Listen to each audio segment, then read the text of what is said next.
यात्रा होते आहे अनेक वर्षापूर्वीची परंपरा आहे त्याबद्दल काय सांगतात? मुळातच ही अनेक वर्षाची असणारी परंपरा एकीचं प्रतीक, श्रद्धेचं, भावनेचं आणि एक जागृततेचा लहान गावातून उगम झालेला ना आज जगभर प्रसिद्ध असा आमचा हा बगाड यात्रेचा उत्सव आहे. या उत्सवामध्ये आमच्या गावातील 18 पगड जाती, लहान थोर सगळ्या समाजाला माने, सगळा समाज असा मिळून मिसळून असणारा एकात्मतेनं नेणारा हा बगाडाचा रथ.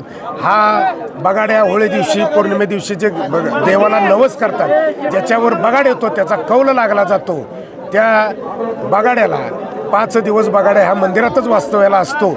आणि आज काल फार मोठा छबिना असा गावात निघून बघा आमच्या भैरवनाथाचीच बहीण जनियाईचं मंदिर आहे, त्या मंदिरामध्ये जातो. तिथं देवाचं लग्न लागतं 3:30-4 वाजता आणि पहाटे 5 वाजता गावातील गावकऱ्यांच्या आणि बैलांच्या सहाय्याने हा रथ सोनेश्वर या ठिकाणी येतो.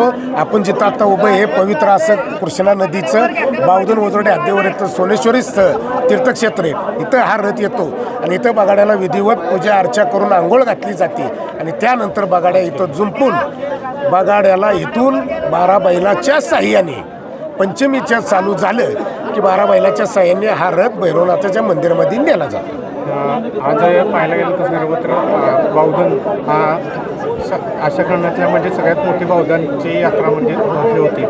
आणि या यात्रेमध्ये जे बगाड्याचा मान आहे ते कशाबद्दल काय नवस होता? बगाड्याचा मान हा मान नाही आहे. बगाड्या हा नवसाचा नवसकरी बगाड्या आहे. ज्यानं देवाला दावा केला आहे, कुठल्याही संकटात मनातली इच्छा मागितली आणि त्याच्यातून देवाने त्याला वाचवलं किंवा त्याचा नवस पूर्ण केला की त्यानं होळी पौर्णिमे दिवशी कौलाला बसायचं आणि देवाने उजवा कौल दिला की तो बगाड्या होतो. असा बगाड्याचा मान आहे. यावेळेसचा बगाड्याचा मान ह्या वर्षी बगाड्याचा मान विठ्ठल सोपान कदम म्हणून बावधनचेच रहिवासी मुंबईला नोकरीच्या निमित्तानं असतात.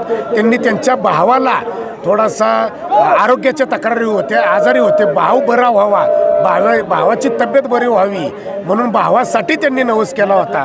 भाव व्यवस्थितपणे तब्येत त्यांची झाल्यानंतर त्यांनी ह्या वर्षी त्यांच्यावर बगाड